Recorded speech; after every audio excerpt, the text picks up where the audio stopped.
there, and welcome back. So for this deep dive, we've got this really interesting stack of material that you, the listener, sent over. Yeah, it looks like a collection of headlines, mostly from Nigerian newspapers. Yeah. Dated June 16, 2025. Exactly. And there are some interesting little facts and a historical note tucked in there, too. Okay.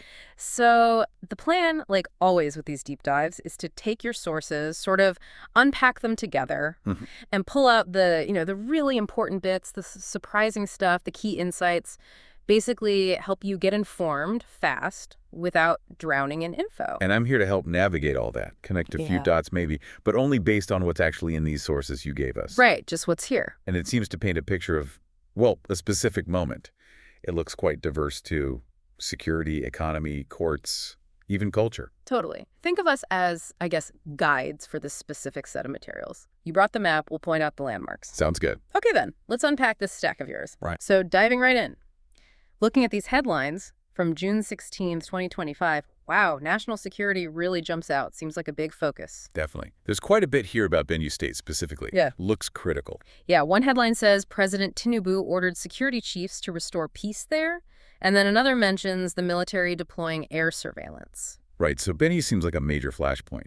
The fact the president's involved, well, that suggests it was a top-level concern, according to these reports anyway. And that air surveillance mention, it ties in with another piece here, noting the Inspector General of Police was actually taking over security ops in Benue. Ah, okay. So high-level command shifting to the police leadership there. And then special forces, too. Another headline mentions special forces deployed to fight terrorists, specifically in Benue. So taken together, yeah, air assets, special ground troops, high-level police command.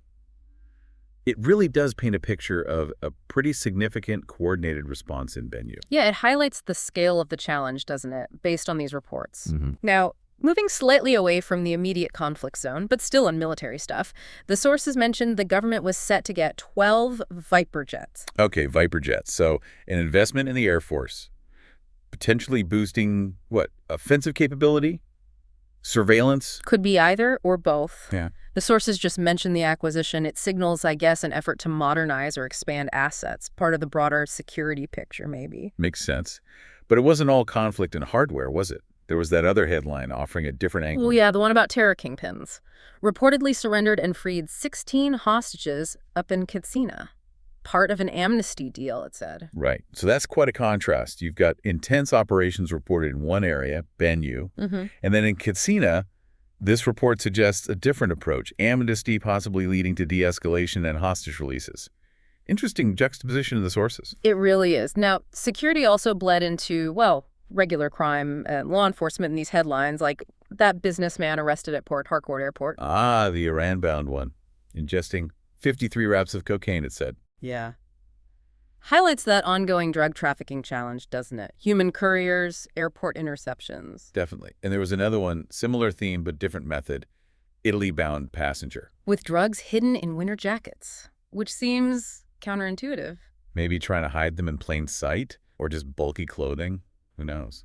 But it points to varied smuggling tactics. And it wasn't just drugs crossing borders. 3 people nabbed in Ghana for smuggling stolen Nigerian SUVs. Right, so that shows the international dimension of crime. Drug smuggling, organized car theft rings, law enforcement dealing with it domestically and across borders. And even within the police force itself, there were issues reported. Lagos Commissioner of Police redeploying a commander, ordering a probe. Over, what was it? A bribe allegation? Yeah. 10 million? Yeah, 10 million bribe allegation and related issues. So it suggests internal accountability mechanisms kicking in or at least being reported on. Okay, so quite a complex security picture emerging just from these few headlines. Definitely. Okay, let's shift gears a bit. Maybe look at the economy. The sources had some interesting signals there, too. Right, oil prices were mentioned. Nigerian crude hitting $77 a barrel. Yeah, they called it a Brent bounce and linked it to Israel-Iran tensions. Framed pretty positively, it seemed. Yes, in terms of potential export value for Nigeria, connecting global geopolitics straight to commodity prices. Standard stuff, but always relevant. But, and this is where it gets kind of fascinating, showing the different angles in the material you provided. Go on. Another headline later in the stack mentions marketers hiking domestic petrol prices. Okay. As crude hits $74 a barrel, also citing the same conflict. Wait, so $77 crude is good for exports, But $74 crude triggers domestic price hikes. So that's quite the contrast based purely on these reports. Isn't it? It really shows that dual effect, maybe even contradictory. Global price up, good for revenue, maybe, but also triggers pain at the pump domestically. Especially if the country produces crude but still relies on imported refined fuel. That volatility hits both ways.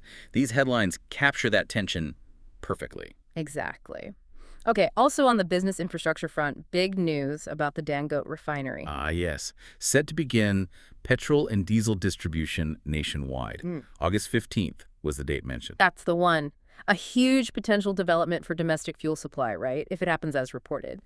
Could ease reliance on imports. Potentially game-changing. Ties right back into those petrol price issues we just discussed. And speaking of fuel distribution, but on a different scale, there was that Lagos State e-call-up system for trucks. Starting June 16th itself, it said, but causing immediate problems. Yeah, seems like it. Tanker drivers were threatening to stop loading fuel because of the e-call-up fees. Oh, boy. And IPMN, the independent petroleum marketers, told members to boycott the Lekki-Epp corridor over it. Wow. So an attempt to improve efficiency, manage port traffic maybe, runs straight into friction with key players. Shows the challenges of implementing big changes, even necessary ones. Immediate pushback, potential disruption, captured right there in the headlines. Definitely. So yeah, the economic picture is complex. Global forces, massive domestic projects like the refinery, and these immediate logistical implementation battles. And amidst all that, the stock market reportedly grew. 513 billion growth, despite a short week. A positive signal from the financial side, then. Suggests some investor confidence, maybe, or just market dynamics. Interesting counterpoint. Okay, what else? Land use and property rights popped up, too. Right. The federal government in talks with embassies about ground rent. $3.6 billion. Yeah, seems like an ongoing issue there, managing diplomatic property fees. And on a much larger scale, reviving a huge grazing reserve in Gombe. 144,000 hectares for livestock. Plus, down to the local level, those Acure families evicting landlords based on a Supreme Court win. So quite a range. Large-scale agricultural planning, diplomatic property finance, down to individual housing disputes resolved legally. Covers a lot of ground, literally. Ah, nice one. Okay, let's move from land to the political landscape. Your sources gave us quite a few glimpses there, too. The Senate was mentioned, pledging electoral reform, constitutional review before 2027. And they threw out some numbers. 983 bills introduced, 108 passed in 2 years, presenting themselves as quite active legislatively. Focusing on foundational stuff like elections and the Constitution, while also highlighting their legislative output, according to the reports. And the House of Representatives was also busy, holding a dialogue on national security architecture. Which connects back to all those security headlines we started with. Shows the legislature engaging with those critical issues. Oversight, maybe new laws coming. Then there was some early jockeying for the next election, it seems. Senator Oshimhole defending a loan request. Saying Tinubu wasn't the first president to borrow, right? Yeah. Deflecting criticism. Yeah. And then that report about President Tinubu getting a solo endorsement from Northeast APC leaders, which apparently triggered outrage. Internal party politics starting to surface. But Governor Aiyedatiwa did back Tinubu's re-election bid, according to another headline. Right. So we see debate over government finance, early endorsements, signs of support, and reported friction within the ruling party, all looking ahead to 2027. Classic political maneuvering captured in the day's news. And there were state-level snapshots, too. Governor Adalik in Osun warning radio stations. Yeah, about inciting the public. And the Imo state government claiming cabals were behind a judiciary crisis there. Very state-specific issues. Also, tragically, a governor mourning the death of the Plateau CAN chairman. And that interesting note about former Governor Okoa and the Delta deputy governor being absent from an APC meeting hosted by Senator Nwoko. Given their different party affiliations mentioned, yeah, that absence is noted. These snippets really add that local flavor, the specific dynamics within different states. Absolutely. Now let's step away from the news headlines for a second. Your snack had those couple of really interesting standalone bits. Oh, yeah, the interesting facts about DNA. Right. 99.9% identical to every other human. It's just that tiny 0.1% that makes us unique. Kind of amazing. It is a neat scientific factoid tucked in there. A moment to reflect on, shared humanity amidst all the news. Definitely surprising to find alongside everything else. And the historical note was powerful, too. June 16th, 1976, South Africa, the Soweto Uprising. Police killing hundreds of protesting school children. protesting the use of Afrikaans in schools. Just horrific. A really somber, important piece of history linked to that specific date. A reminder of past struggles over language, education, youth protest. Adds a lot of weight. Yeah, it really does. Okay, just a few more diverse headlines to touch on from your sources. Legal stuff. Right, the appeal court nullifying the asset forfeiture of former CBN Governor Emefile. That's high profile. Very. And a court ordering the execution of a man in Ebony over a teen's death in a rape case. Grim. Shows the serious end of the justice system. And there was a lawyer summoned over a missing suspect in a cybercrime case. Yeah, 36.8 million cybercrime. Points to procedural issues, accountability for legal professionals too, the whole spectrum of the judicial system at work. Then there was culture and sports. Sunday Elisa, former Super Eagles coach. Not happy about foreign coaches managing the team. That's a common debate in national sports. Seems so. And DeVito canceling a UK show. Tottenham Hotspur Stadium, production issues cited. Entertainment industry challenges. Happens all the time, but makes headlines. And on the international stage, Tanzania naming a road after Dr. Akinwumi Adesina. President of the African Development Bank. A Nigerian figure getting that kind of recognition abroad. Nice positive note there. Yeah.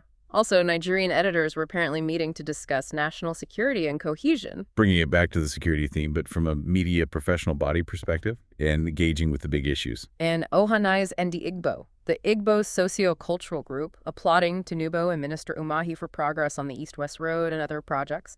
So civil society and regional groups commenting on government performance, specifically infrastructure, engagement from different quarters. Right. And just a few final social and humanitarian notes.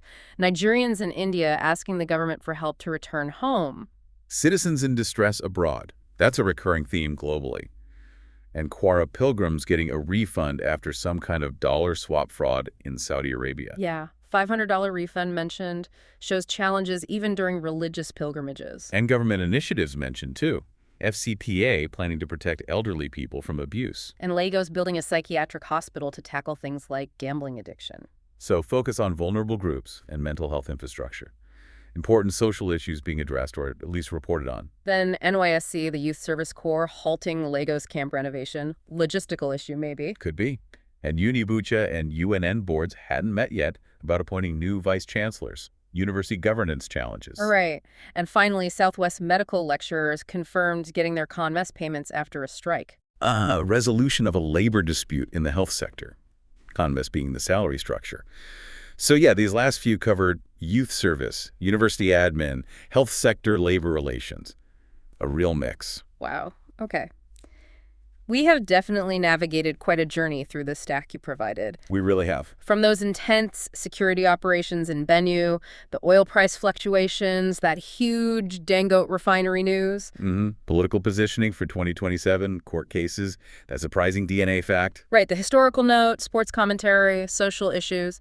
It's a lot. But that was the point of this deep dive, wasn't it? To take this diverse collection you pulled together. Yeah. And instead of feeling overwhelmed, just methodically walk through it, pull out the key threads reported on that day around June 16th, 2025. We saw reports of government action, market reactions, political statements, judicial decisions. Personal stories, historical context, all reflected in just these headlines and notes. So you've basically got a concentrated snapshot of that moment in time across so many aspects of Nigerian life, straight from the source material you shared. A shortcut, in a way, to understanding this specific collection of information.